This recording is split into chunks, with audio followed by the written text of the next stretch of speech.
Hello friends, welcome back to the channel. देखिए, आप लोगों का 9 सितंबर को अभी जो पीजीटी का एग्ज़ाम हुआ है, एचपीएससी ने पीजीटी एग्ज़ाम स्टार्ट कर दिए। तो 9 सितंबर को आपका जो कॉमर्स का एग्ज़ाम हुआ है, तो उसके आंसर की को लेकर आज की इस वीडियो में हम डिस्कस करेंगे।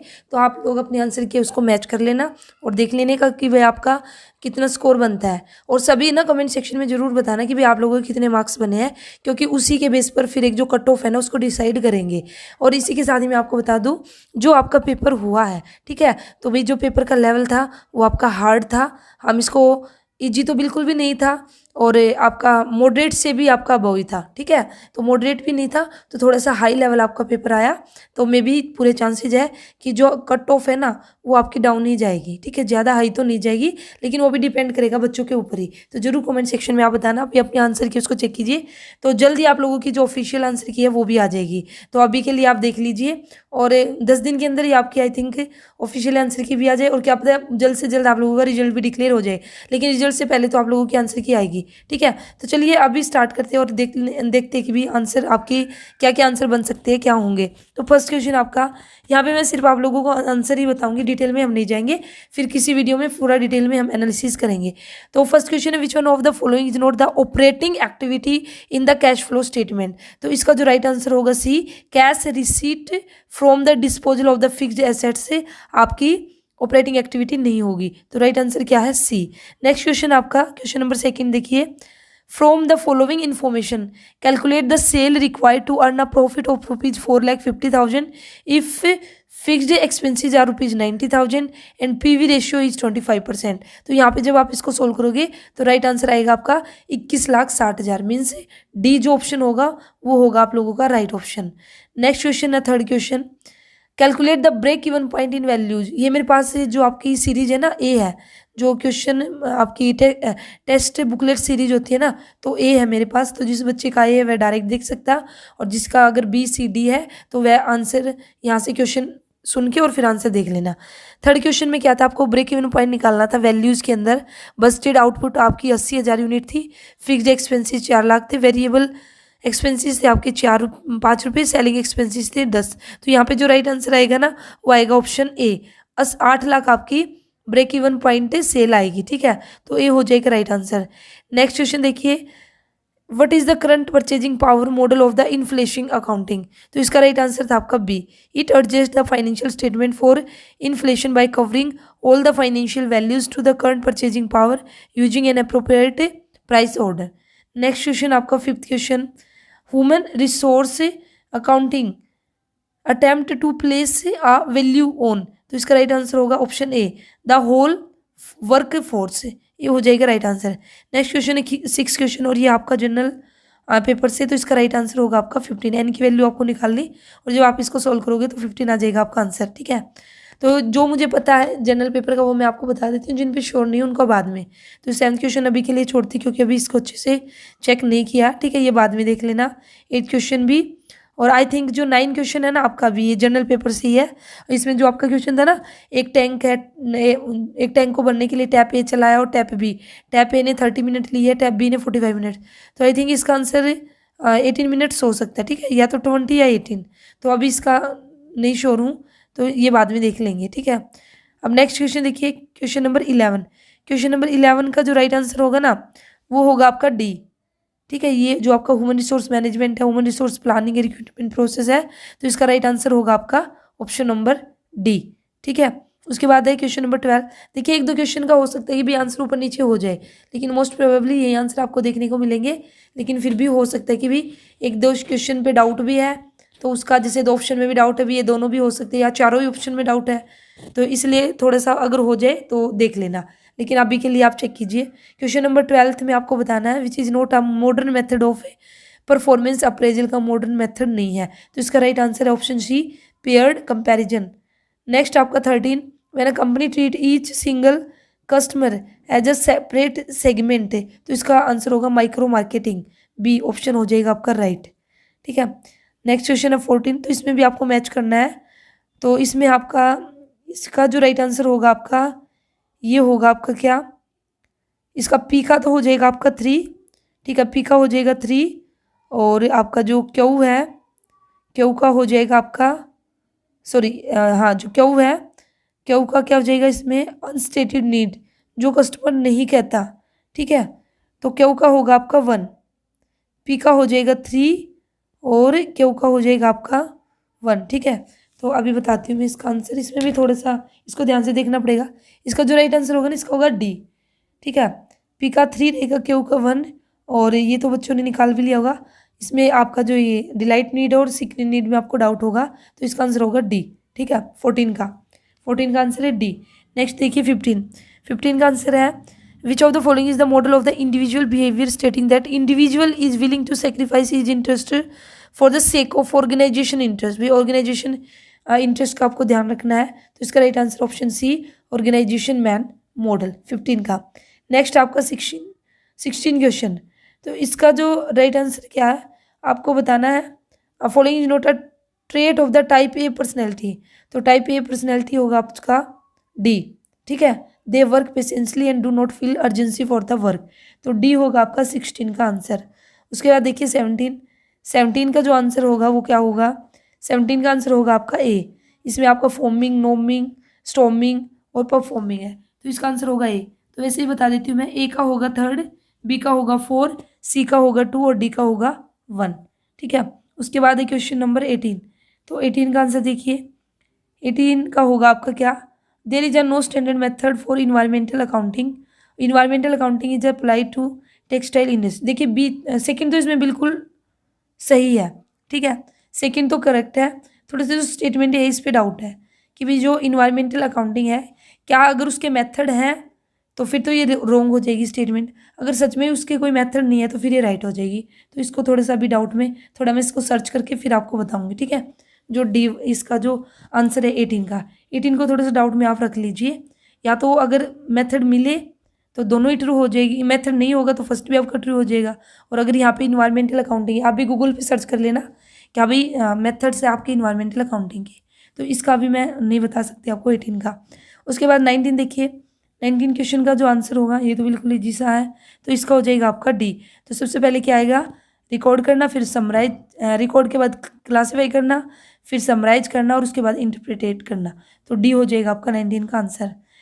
नेक्स्ट आपका 20, तो ये फिर से आपका कॉमन पेपर में से है ये, लेकिन ये मैं आपको बता देती हूँ, जो 20 क्वेश्चन है ना, इसमें ये जो पूरा लंबा पढ़ लेना, 1857 के विद्रोह से संबंधित ये आपका जो पैसेज यहाँ पे गिवन है, तो इसका राइट आंसर है जींद के राजा स्वरूप, ठीक है। तो डी है इसका राइट आंसर। पेपर काफ़ी हार्ड था, जैसे कि आप सभी ने देख लिया, कॉमन पेपर भी बिल्कुल ईजी नहीं था, और इसी के साथ ही कॉमन पेपर तो बिल्कुल ही नहीं था, जो बच्चों ने तैयारी की थी तो उसके अकॉर्डिंग कुछ भी आपका नहीं आया, और इसी के साथ ही जो आपका सब्जेक्ट था, सब्जेक्ट भी आपका काफ़ी टफ गिवन था, ठीक है। तो मे भी आपकी जो कट ऑफ है वो डाउन ही रहेगी। नेक्स्ट क्वेश्चन देखिए 21, इसका जो आंसर था किसकी सलाह से कौशल सिंह द्वारा हरियाणा को कोसली का नगर बसाया गया, तो इसका आंसर है बी, संत की सलाह से, ठीक है। अब देखिए ये आपके पैराग्राफ से निकालना था, तो इनको बाद में करेंगे। उसके बाद नेक्स्ट आपका 27 क्वेश्चन, 27 क्वेश्चन का जो राइट आंसर है वो आपका ऑप्शन नंबर ए। तो business is treated as a separate entity, तो ए का आपका 3rd है, बिजनेस एंटिटी कंसेप्ट आ जाएगा, ठीक है। देख लेना मैंने आंसर बता दिया, तो इसका राइट आंसर होगा क्या, ए का 3rd बनेगा, बी का 4, सी का 2 और डी का 1। नेक्स्ट है 28 क्वेश्चन, 28 क्वेश्चन का जो आंसर होगा, इसका आंसर होगा आपका क्या, बी, ठीक है, इसका आंसर होगा आपका बी। तो यहाँ पे आपको ये अकाउंटिंग स्टैंडर्ड से गिवन है, आपको मैच करना है, तो बी हो जाएगा राइट आंसर। 29 देखिए, इसका राइट आंसर आपका 80,000, ठीक है। तो यहाँ पे बेसिकली आपको क्या निकालना था, सेल निकालनी थी, कॉस्ट ऑफ गुड्स सोल्ड आपको गिवन थी और जीपी आपको गिवन था, ग्रोस प्रॉफिट था 10% ऑफ सेल, तो राइट आंसर आएगा आपका 80,000, तो 29 का हो जाएगा D.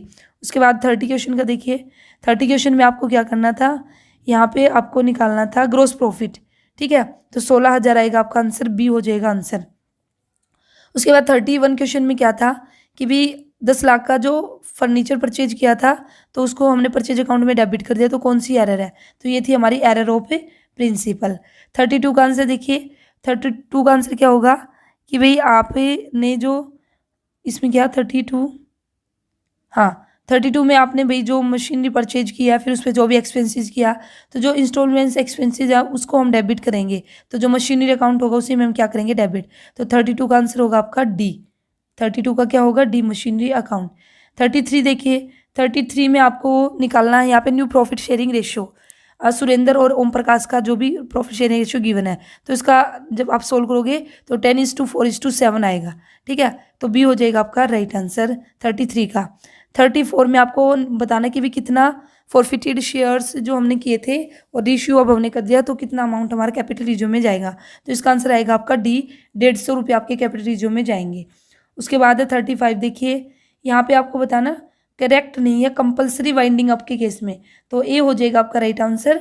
If company has passed ordinary resolution, तो ये है राइट आंसर। उसके बाद 36 क्वेश्चन का जो आंसर होगा यहाँ पे आपको ऑपरेटिंग रेशियो निकालना है। ठीक है, ऑपरेटिंग रेशियो निकालना, तो राइट आंसर आएगा आपका 80%। उसके बाद है 37 में देखिए यहाँ पे है the low of funds occurs when a transaction change on the one hand. हाँ, आपका लो ऑफ फ्लो ऑफ फंड आपका कब होगा, जब एक नॉन करंट अकाउंट होगा, तो दूसरा हमारा क्या होगा, करंट अकाउंट। और purchase of machinery of a cash जब फ्लो ऑफ फंड, तो दोनों ही स्टेटमेंट आपकी क्या है, ट्रू है, और आर क्या है, करेक्ट एक्सप्लेनेशन है। तो 37 का आंसर होगा ए। 37 के बाद देखिए अब, तो 38 का आंसर और 39 का, तो 38 का आंसर होगा आपका सी, ये आपका रीजनिंग से है, ADF। 38 आपका ये जो लक्ष्मण इजा मैन, मीरा इजा लक्ष्मण वाइफ, तो मैं आप बता देती हूँ ADF आपका आंसर है, जो कि ऑप्शन नंबर सी में 38 का। और 39 का जो आंसर होगा वो होगा आपका डी, ACF। ठीक है, अब देखिए 40 क्वेश्चन, ये भी आपका आप इसको रीजनिंग या फिर मैथ्स का बोल सकते हो। 40 कहाँ से लेकर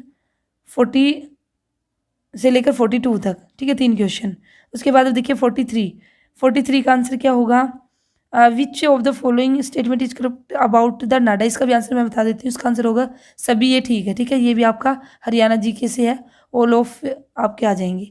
और उसके बाद है फिर आपका 44, तो ये इसको बाद में देखेंगे भाई, इसका भी मुझे नहीं याद है क्या है। अब देखिए नेक्स्ट है, इसका जो आंसर होगा ना, युधिष्ठिर ने कौन सा टाउन फाउंड किया था, तो कैथल, डी हो जाएगा इसका आंसर 45 का। अब आपके देखिए मैथ्स आपके ये कॉमर्स से फिर से स्टार्ट हो चुके हैं, बाकी सारे कॉमर्स के रहेंगे। तो 46 का आंसर क्या होगा, 46 में बेसिकली आपसे पूछा गया है break even point sale quantity, 500 unit existing sale है जिसकी वैल्यू दे रखी है 1 लाख रुपए। तो इसको जब आप सोल्व करोगे तो इसका आंसर आएगा 400 यूनिट, सी हो जाएगा आपका राइट आंसर। 47 का जो राइट आंसर होगा भी, हमें बताना कौन सी एक्टिविटी है जो कि है cash flow from operating activities, तो इसका आंसर होगा option A, interest received by a non financial company. Next है 48 क्वेश्चन, तो 48 क्वेश्चन का भी अभी इसको अच्छे से निकालना पड़ेगा। ठीक है, तो इसको मैं थोड़ा सा चेक करूँगी और निकालूंगी, क्योंकि अभी तक मैंने इसको अच्छे से निकाल के नहीं देखा, हल्का सा करके दिया था तो तब अच्छे से आंसर नहीं निकला। तो इसको थोड़ा बाद में, क्योंकि अभी आप लोगों को भी थोड़ा आंसर की जल्दी है। ठीक है, तो इसलिए ये कुछ क्वेश्चन इन पे डाउट है, ये 48 भी छोड़ दीजिए अभी के लिए आप। और इसी के साथ ही आप भी बता सकते हो अगर आपने निकाला तो आपका क्या आंसर है 48 का। तो उसके बाद नेक्स्ट क्वेश्चन देखिए 49, तो इसमें क्या है आपका जो ह्यूमन एसेट सारा ग्रुप के बेस पे हम वैल्यूएशन करते हैं, तो ये था आपका जग्गी एंड लाव मॉडल ने ये कहा था। उसके बाद 49 के बाद देखिए 50 में क्या, business refer to all those activities. यहाँ पे दो स्टेटमेंट आपकी गिवन हो, आपको बताना है ट्रू या फॉल्स है, तो इसका राइट आंसर होगा ऑप्शन सी, दोनों की दोनों स्टेटमेंट आपकी क्या है, ट्रू है 50 की। 50 के बाद आ जाइए 51 में बताना भी कौन सी स्टेटमेंट ट्रू है स्टैट्यूटरी कॉर्पोरेशन के अंदर। तो फर्स्ट ही आपकी ट्रू है, जो स्टैट्यूटरी कॉर्पोरेशन है उनके एग्जिस्टेंस में कब आएगी, स्पेशल एक्ट पार्लियामेंट में पास किया जाएगा तब, तो ये हो जाएगा राइट आंसर। 52 का देखिए, a partner can transfer his share to the outsider, जब सारे के सारे पार्टनर्स अपनी सहमति देंगे तभी वह ट्रांसफर कर सकता है, तो डी हो जाएगा आपका राइट आंसर 52 का। 53 का देखिए, डिमांड डिपॉजिट इंक्लूड्स, तो डिमांड डिपॉजिट में आपका सेविंग अकाउंट भी आएगा और करंट अकाउंट भी आएगा, तो बी हो जाएगा आपका क्या राइट आंसर 53 का। 54 देखिए 54 में भी थोड़ा सा डाउट है इस क्वेश्चन पे, क्योंकि इन्होंने कहा भी इनकरेक्ट मैच बताना, लेकिन कहीं ना कहीं ये चारों ही आपके मुझे तो करेक्ट लगे भी, मुझे तो चारों ही करेक्ट लगे, तो इस पे भी अभी आप थोड़ा सा क्या डाउट है कि भी इसका क्या आंसर दे। ठीक है, तो इस क्वेश्चन को भी अभी के लिए छोड़ देते हैं, 54 को भी। उसके बाद आपका 55, तो 55 का जो राइट आंसर होगा वो होगा आपका सी। 55 है ना, जो आपका ऑटोक्रेटिक ट्रांजेक्शनल ट्रांसफॉर्मेशनल लेजिस्फेयर है, तो इसका आंसर है सी। ठीक है, उसके बाद नेक्स्ट क्वेश्चन MM थ्योरी, तो भाई MM theory in a perfect market dividend payment है, तो देखिए अगर हम एमएम थ्योरी की बात करते हैं ना, तो उसने तो यही कहा था कि एमएम थ्योरी जो कैपिटल स्ट्रक्चर में भी यही कही उसका, वो एक इररिलेवेंट थ्योरी थी आपके और डिविडेंड के अंदर भी। तो भाई इसके अकॉर्डिंग, तो मेरे अकॉर्डिंग तो आंसर इसका यही होना चाहिए, no impact on the value of the form, कि जो एमएम थ्योरी है उसका कोई भी इम्पैक्ट नहीं है, जो डिविडेंड की पेमेंट है, मीन्स डिविडेंड हम पे करें या ना करें, उसका वैल्यू ऑफ फॉर्म पे कोई फर्क नहीं पड़ेगा। तो आई थिंक इसका आंसर आपका ये होना चाहिए। लेकिन यहाँ पे आंसर भी पॉजिटिव भी जैसे बोल रहे हैं, तो इसको भी या तो डाउट में या फिर इसको मैं कंफर्म करूँगी। लेकिन अगर मैं मेरे हिसाब से इसका आंसर ए ही होना चाहिए, ठीक है। या फिर इसको एक बार एमएम थ्योरी को और थोड़ा सा अच्छे से इसको देखना पड़ेगा, तब इसका आंसर निकालना पड़ेगा। आप भी बताना 56 का आपने क्या टिक किया और आपके अकॉर्डिंग क्या होना चाहिए। नहीं तो एमएम थ्योरी उसको डिटेल में एक बार करेंगे और फिर हमें और अच्छे से पता चलेगा। 57 का आंसर क्या है? देखिए 57 का आंसर क्या है, जो हमें बताना है यहाँ पे, degree of the operating leverage. तो डिग्री ऑफ ऑपरेटिंग लिवरेज है बेसिकली आपका परसेंटेज चेंज। तो डिग्री ऑफ तो आपका यही है, और खाली ऑपरेटिंग लिवरेज की बात करते हैं तो कॉन्ट्रीब्यूशन अपॉन ईबिट आएगा। तो भैया अब इसका क्या आंसर दे? तो अब इसका आंसर या तो डी बनेगा। देखिए बच्चों ने गलती क्या की है, और गलती ये हुई है कि नीचे किसी का ध्यान ही नहीं गया। Select the correct answer from the given. तो सभी ने देख लिया, ज़्यादातर बच्चों ने, कि भी इसका आंसर है ए बी सी डी, और उसके अकॉर्डिंग टिक लगा दिया कि भी ए आंसर है। अगर ये ए बी सी डी, अगर ये नीचे ना गिवन होता ना, तो फिर तो पक्का आपका ये आंसर सही था, ठीक है। लेकिन अब इस क्वेश्चन में डाउट ये है कि भाई अब इसका आंसर अगर क्वेश्चन के अकॉर्डिंग बात करें तो फिर अब इसका हम ए और सी लेंगे, ठीक है। तो डी इसका आंसर होगा, या फिर सबको इसका आंसर, इसका मार्क्स मिलना चाहिए, क्योंकि इन्होंने डिग्री ऑफ ऑपरेटिंग लिवरेज का, ये तो आपका ऑपरेटिंग लिवरेज का फॉर्मूला है, डिग्री ऑफ ऑपरेटिंग लिवरेज का ये नहीं है। लेकिन अब ऑप्शन में इन्होंने ऐसा दिया नहीं, ऑप्शन में इन्होंने ए और सी को साथ में दिया है, तो इसलिए इसका आंसर भी आपको, आई थिंक जो ऑफिशियल आंसर की आएगी उसमें ए और सी देखने को मिलेगा। तो ऑब्जेक्शन अगर इस पर करे भी तो भैया अभी कुछ नहीं बोल सकते, ठीक है। लेकिन वैसे एग्जैक्ट आंसर तो इसका ए ही बनना था, और ए इन्होंने खाली ऑप्शन में दिया भी नहीं, और बच्चों से गलती हुई भी है कि भी उनको लगा कि 4 ऑप्शन है, तो इसलिए। अब उसके बाद देखिए नेक्स्ट क्वेश्चन 58 क्वेश्चन का आंसर क्या होगा, कि भाई आपको बताना कौन सी स्टेटमेंट करेक्ट है। तो 58 का आंसर है यहाँ पे क्या, बोथ स्टेटमेंट आपकी करेक्ट है, ठीक है।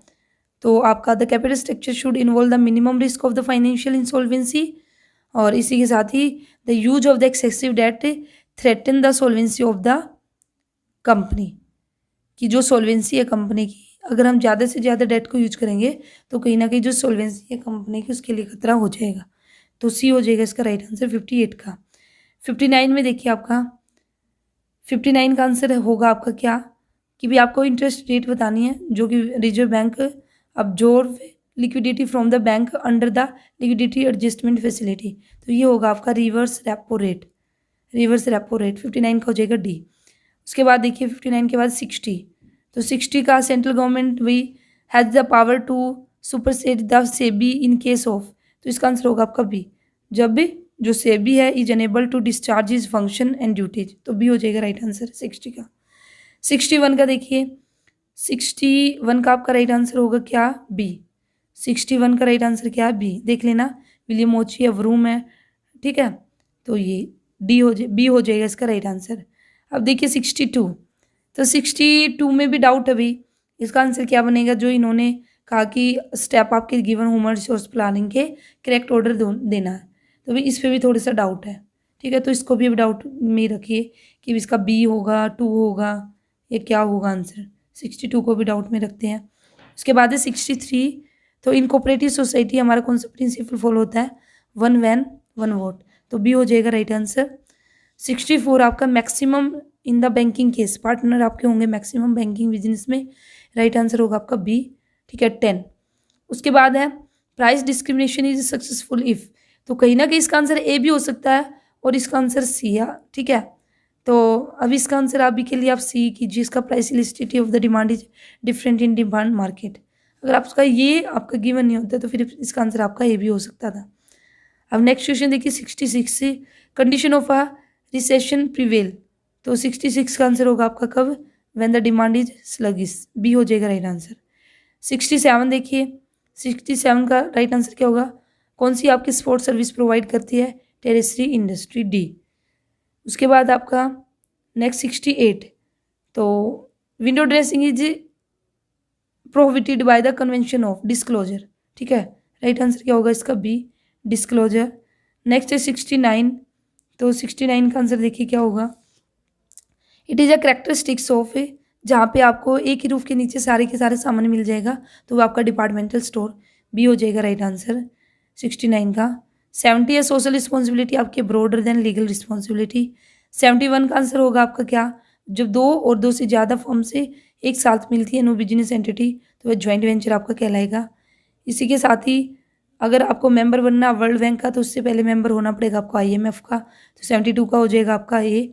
73 का आपका जो आउटसोर्सिंग जब हम करते हैं ऑफ एंटायर प्रोडक्शन की, तो ये आपका बेसिकली है कॉन्ट्रैक्ट मैन्युफैक्चरिंग। 73 का हो जाएगा आपका C। 74 का which type the capital is the low, तो भाई इसका आंसर भी आपका डिवेंचर कैपिटल होना चाहिए, ठीक है। तो इसमें हल्का सा डाउट है, डिवेंचर कैपिटल या फिर रिटेन अर्निंग भी एक तरह से हो सकता है। देखिए रिटेन अर्निंग कैसे हो सकता है, अभी रिटेन अर्निंग पे तो हमें देनी नहीं पड़ती, तो कॉस्ट ऑफ कैपिटल तो हमें बिल्कुल भी नहीं देनी पड़ती, तो कहीं ना कहीं डी भी हम बोल सकते हैं। लेकिन अगर हमने ज़्यादातर हम बात करते हैं, तो हम जो जब भी बात करते हैं कैपिटल्स की, तो उसमें हम जैसे डिवेंचर इक्विटी और ये आपका प्रेफरेंस की बात करते हैं, तो इसमें हम बोलते हैं कि डिवेंचर कैपिटल आपका क्या होगा, लो, ठीक है। तो इसको भी अगर रखो तो हल्का सा डाउट में रख सकते हो, और अब आप अपनी भी राय दे सकते हो कि भी क्या आंसर होना चाहिए। नहीं तो अभी ये जिन क्वेश्चन पे मैं डाउट बता रही हूँ ना, इनको थोड़ा सा और अच्छे से सर्च करना पड़ेगा, और तब इनका आंसर फाइंड आउट करना पड़ेगा कि भी क्या आंसर हो सकता है इनका, ठीक है। 75 देखिए, which is the most short term effective measures to control the inflation, तो ये हो जाएगा आपका C, increase in the bank rate. 76 का देखिए, जहाँ पे हम ग्रुपिंग एक्टिविटीज़ करते हैं, डेलीगेशन ऑफ अथॉरिटी होगा, स्पैन ऑफ मैनेजमेंट होगा, वो होगा आपका ऑर्गेनाइजिंग, तो B हो जाएगा राइट आंसर। 76 का देखिए, यहाँ पे manager who motivate people explicitly और इम्प्लिसिटली थ्रेटनिंग द पुनिशमेंट, तो भाई ये तो आपकी नेगेटिव लीडरशिप आएगी ना, कि जहाँ पे आप डरा धमका के ऐसे योग की भावना, तो उसको तो बेसिकली पॉजिटिव लीडरशिप तो हम उसको नहीं बोल सकते, तो इसका राइट आंसर होना चाहिए आपका भी नेगेटिव लीडरशिप 77 का। उसके बाद 78 देखिए, 78 का क्या है, according to which theory one country में बी मोर। अच्छा, इसका आंसर इसका अभी मैंने थोड़ा चेक नहीं किया, एक बार इसको चेक करना होगा। तो आंसर इसका इन दो में से ही रहेगा, या तो ये कंपैरेटिव एडवांटेज है या फिर एब्सोल्यूट एडवांटेज है, ठीक है। तो अभी थोड़ा सा करूँगी चेक, टाइम ही नहीं लगा मुझे चेक करने का इतना, तो अभी इसका थोड़ा सा डिटेल में देख के तो फिर मैं आपको बताऊंगी, आप भी बताना आपने इसका क्या आंसर किया। तो आपके ये 6-7 क्वेश्चन तो बनते ही अभी, कम से कम 5 to 6 क्वेश्चन है जिन पे अभी भी थोड़ा सा डाउट है, तो इनको मैं एक बार थोड़ा सा टाइम देके अलग से फिर एक वीडियो बना दूंगी जिन पे डाउट है, फिर मैं इनका आंसर आपको फिर से बता दूंगी कि भी जिन पे डाउट था उनका क्या आंसर हो सकता है। तो इसका इसमें मुझे डाउट है थोड़ा सा कि भी एब्सोल्यूट एडवांटेज होगा या फिर कंपेरेटिव है, इसी में से इसका आंसर, ठीक है। अब नेक्स्ट क्वेश्चन देखिए 78 के बाद 79। तो 79 में क्या था, a global depository receipt is a bank certificate, तो इसका राइट आंसर अभी दोनों ही आपकी करेक्ट है, दोनों स्टेटमेंट आपकी करेक्ट है, C हो जाएगा। उसके बाद था आपका 80 in India credit bureau is govern by the, तो इसका राइट आंसर है credit information companies regulation act 2005, ठीक है। तो ये हो जाएगा इसका राइट आंसर 80 का। 81 का जो राइट आंसर है वो क्या है, कि भी वो थ्योरी आपको बतानी हो बिजनेस की जिसमें आपका एथिक्स है, प्रिंसिपल्स, रूल्स है, ये इनसे गाउंड है, तो ये आपकी डियोंटोलॉजिकल थ्योरी बी। देखिए आपका थोड़ा सा आउट ऑफ सिलेबस भी, आउट ऑफ सिलेबस ज़्यादा तो नहीं है, एक दो क्वेश्चन अभी जो इन्होंने अच्छे से मेंशन नहीं किया सिलेबस के अंदर HPSC ने, और फिर भी उन्होंने क्वेश्चन दे दिया, तो ज़्यादा तो आउट ऑफ सिलेबस नहीं है, लेकिन 2-3 क्वेश्चन हम बोल सकते हैं। जैसे आई थिंक आपका इसको भी हम कहीं ना कहीं बोल सकते हैं, जो आपका ये वाला क्वेश्चन है, एक इकोनॉमिक्स में से आपका दे दिया, क्योंकि इकोनॉमिक्स तो आपकी मेंशन ही नहीं थी। उसके बाद है according to Milton Friedman focus of the CSR, तो इसका राइट आंसर होगा A, only to increase the profit. 82 का होगा आपका A। 83 का राइट आंसर होगा आपका, कौन सी स्टेटमेंट आपकी ट्रू है, तो यहाँ पे आपका है सिर्फ first statement, first is true. उसके बाद 83 के बाद देखिए 84 का जो आंसर होगा, इसमें भी आपको ये बताना कौन सी स्टेटमेंट आपकी ट्रू है, तो दोनों स्टेटमेंट आप ट्रू है, और R आपकी क्या करेक्ट है, एक्सप्लेनेशन है, ठीक है। Management is a dynamic function से रिलेटेड आपका 84 क्वेश्चन, ये हो जाएगा राइट आंसर। 85 का वन हेड वन प्लान आ जाएगा आपका यूनिट ऑफ डायरेक्शन के अंदर C। 86 का होगा जो राइट आंसर आपका, वो क्या होगा, क्वेश्चन देख लीजिए क्या है। 86 में क्या कहा है कि staffing helps in obtaining the right person, तो ये तो ठीक है, लेकिन R आपका गलत है क्योंकि सिलेक्शन आपकी नेगेटिव प्रोसेस है, तो ये हो जाएगा आपका C, A is correct but R is incorrect. इसके बाद देखिए 86 के बाद 87, यहाँ पे आपको मिताक्षरा सिस्टम है, तो इसका आंसर होगा बी। बंगाल और आसाम को छोड़कर सभी जगह आपका मिताक्षरा है। फिर आपको मैच करना है, आपका डोरमेंट पार्टनर ज्वाइंट वेंचर है, पार्टनरशिप डीड है, तो इसका राइट आंसर होगा आपका ए। ठीक है, 88 का होगा ए। उसके बाद है 89 का आंसर होगा रिजर्व बैंक हमारा क्या है कि स्टैट्यूटरी है, क्योंकि एक्ट के थ्रू इसकी फॉर्मेशन हुई है। वन वैन वन वोट फिर से आया, आपका कोऑपरेटिव सोसाइटी से रिलेटेड है, तो 90 का आंसर होगा आपका ऑप्शन नंबर सी। 91 देखिए, आपको बताना है कि भी डिस्ट्रिक्ट कमीशन में जो आपकी वैल्यू है वो कहाँ तक है, लेस देन 1 करोड़, तो बी हो जाएगा राइट आंसर। 92 का आंसर क्या होगा भाई, पहले ये जो आपकी ECGC है, ठीक है, तो इस 15 जनवरी 1964 से पहले जानी जाती थी एक्सपोर्ट रिसर्च इंश्योरेंस कॉरपोरेशन, तो डी हो जाएगा राइट आंसर 92 का। 93 का राइट आंसर क्या होगा, water model is based on the relationship between the rate of return and capitalization, तो ए। 93 का आंसर होगा A. Working capital is company, हमें वर्किंग कैपिटल की हमें रिक्वायरमेंट होती है रॉ मटेरियल के लिए, डी हो जाएगा राइट आंसर। 95 का देखिए, सक्सेसफुली,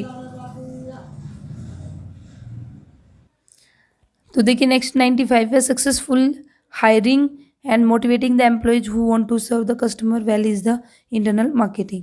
उसके बाद ए हो जाएगा 95 का आंसर। 96 देखिए, starting point for understanding the buyer is the, इसका राइट आंसर होगा आपका क्या, अ स्टिमुलस रिस्पॉन्स, ठीक है, सी। 96 का सी। 97 का राइट आंसर है आपका, कौन सा कंसेप्ट है जिसके अकॉर्डिंग हम ट्रेडिंग अकाउंट के अंदर क्लोजिंग स्टॉक को क्रेडिट करते हैं, मैचिंग कंसेप्ट के अकॉर्डिंग, डी। 98 है पोस्टिंग इज डन आसान सा सब्सिडी टू लेजर, सी हो जाएगा 98 का। 99 का देखिए, accelerated method of depreciation are favourable because of the fact that the, इसका हो जाएगा बी आंसर आपका राइट आंसर 99 का, that the assets are more productive in the earlier than later stage. 100 question देखिए, 100 क्वेश्चन में कहा कि भी देखिए बिल्कुल आसान से क्वेश्चन है, लेकिन इसमें भी डाउट हो गया। कैसे डाउट हुआ, क्वेश्चन में इन्फॉर्मेशन ही कंप्लीट नहीं है। कैसे, एक नया पार्टनर आया, 5,000 रुपये वो प्रीमियम के लिए क्या आएगा, 4,000 तो उसने कैश में दे दिए, लेकिन बैलेंस वो 1,000 हम कहाँ पे डेबिट करेंगे। देखिए यहाँ पे इन्होंने कुछ नहीं कहा कि भी यहाँ पे हम फिक्स्ड मेथड अडॉप्ट करेंगे या फिर फ्लक्चुएटिंग, तो भी अब हम डाउट में हो चुके हैं कि भी एक का कैपिटल अकाउंट डेबिट करें फिर या फिर एक का करंट अकाउंट। तो भाई मेरे अकॉर्डिंग तो यहाँ पे देखिए, अगर किसी ने एज करंट अकाउंट लगाया वो भी सही है, और किसी ने एज कैपिटल अकाउंट लगाया तो वो भी सही करना चाहिए, क्योंकि या तो इनको क्लियरली मेंशन करना चाहिए था कि भाई कौन सा कैपिटल मेथड्स इन्होंने अडॉप्ट किया है, फिक्स्ड है, ठीक है, या फिर करंट है, सॉरी फिक्स्ड या फिर आपका फ्लक्चुएटिंग है, लेकिन ऐसा कुछ भी मेंशन नहीं किया, तो उसमें तो बच्चा डाउट में ही रहेगा। तो इसको भी कहीं ना कहीं मैं डाउट में डाल सकती हूँ। तो मेरे अकॉर्डिंग अगर किसी ने एज करंट अकाउंट डेबिट किया वो भी सही है, क्योंकि यहाँ क्लियरली तो मेंशन नहीं है, और अगर किसी ने कैपिटल अकाउंट किया तो वो भी सही होना चाहिए, ठीक है। तो इसलिए मैंने बोला आपका 5 to 6 क्वेश्चन है जिन पे अभी थोड़े से डाउट है आंसर, और उसके बाद मैंने आपको आंसर बताई दी है, तो आप लोग चेक कर लेना और देख लेना कि भी आप मुझे कमेंट सेक्शन में ज़रूर बताना कि भी आपके कितने क्वेश्चन सही है। तो कट ऑफ की अगर यहाँ पर मैं बात करूँ तो कट ऑफ ज़्यादा हाई तो नहीं जाएगी, ज़्यादा हाई तो नहीं जाएगी, लेकिन फिर भी आई थिंक 45 प्लस या फिर 50 प्लस, बस यहाँ तक ही आपकी जा सकती है। लेकिन ये भी अच्छे से, ये भी किस बेस पे कहा, क्योंकि बच्चे हार्ड ही पेपर को बता रहे हैं। ज़्यादा से ज़्यादा अगर बच्चों ने हार्ड बताया तो फिर तो आपका 45 प्लस, मैक्सिमम आपकी यही 50 आई थिंक रहेगी। लेकिन फिर भी हो सकता है अभी कुछ बच्चे जो 2-2 साल से तैयारी कर रहे हैं बहुत अच्छे से, जिन्होंने तैयारी की होगी, अगर ऐसे भी बच्चे हैं तो फिर उस केस में आपकी 50 प्लस, बस 60 प्लस तो आपकी नहीं जाएगी। जो कट ऑफ है तो आपकी यही रहेगी 45 प्लस या फिर 50 प्लस, ठीक है। तो ये मुझे पता कैसे चलेगा अभी, अब आप कमेंट सेक्शन में बताना कि भी आपका कितना स्कोर बनता है और आपको पेपर कैसा लगा।